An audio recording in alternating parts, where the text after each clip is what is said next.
অনুপ্রেরণার আরেক নাম ইমরান বিপি ভাই, যার কাছ থেকে সোশ্যাল মিডিয়ার মানুষের কাপল ব্লগ ছাড়া কোনো কিছু শেখার নাই। একটা কাপল ব্লগার কাতলা মাছ দিয়া ভিডিও করতে করতে হুটকি বানালাইছে মাস্টারে।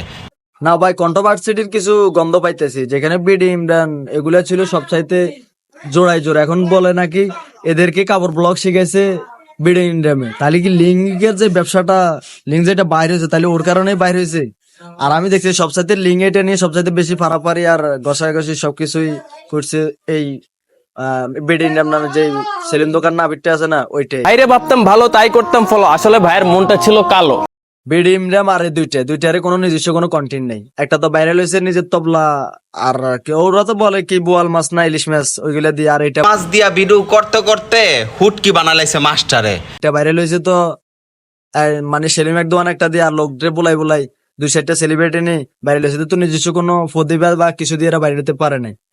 এখন যেটা শুনতে জান্নাত তোয়া যেটা বলতেছে ওইটা হইলো এদেরকে নাকি কাপড় ব্লগ ও শিখেছে থেকে সোশ্যাল মিডিয়ার মানুষের কাপল ব্লগ ছাড়া কোনো কিছু শেখার নাই। আর এদের সবচাইতে বেশি লিঙ্কটা নিয়ে সবচাইতে বেশি বাড়াবাড়ি ওই ফাঁড়াটাই করছে। তাহলে ওই দুইটাই একসাথে জড়িত ছিল। এখন বলতেছে ওর নাম ব্যবহার করে নাকি ও মেলা কিছুই কাম নামটা আমার বেচা, তুমি খাইছো অনেকদিন, সময় থাকতে ভালো হও, দিলাম এটা তোমার লাস্ট ওয়ার্নিং। হয়েছে। তাহলে লাগিয়ে গেছে ফেস, দেখা যাক সামনে কি হয়।